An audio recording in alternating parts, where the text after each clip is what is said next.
మొదటిసారి నన్ను జైల్లో ఎన్ని రోజులు పెట్టినరో వాళ్ళకి తెలుసు. నా బిడ్డ లగ్గం ఉంటే కూడా లగ్గానికి ఇంటరిం బెయిల్ 2 గంటలు పోయి లగ్గం చూడడానికి కూడా అభ్యంతరం పెట్టి ఢిల్లీ నుంచి న్యాయవాదులను తీసుకొచ్చి ఇక్కడ వాదించి ఆయన బిడ్డ లగ్గ పత్రిక రాసుకోవడానికి కూడా వెళ్ళడానికి వీల్లేదు అని చెప్పి కోర్టులో వాదించిన వాదనలు అక్కడ ఉన్నాయి అధ్యక్ష.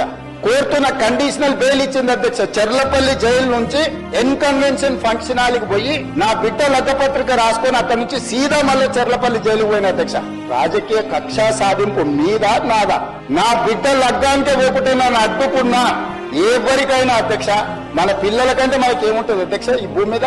నా బిడ్డ లగ్గానికి లగ్గపత్రిక రాసుకోవడానికి కూడా అడ్డుకుంటే కూడా నేను మిమ్మల్ని ఏమనలే. నేను పార్లమెంట్ సభ్యుడిగా ఉంటే, పార్టీ వర్కింగ్ ప్రెసిడెంట్ ఉంటే ఎవరో జర్నలిస్టు డ్రోన్ ఎగరేసి వాళ్ళ విలాసవంతమైన బంగ్లాల వివరాలు తీసుకొచ్చి నాకు అందిస్తే వాటిని పత్రికలకు విడుదల చేసిన పాపానికి నన్ను అక్రమ కేసులు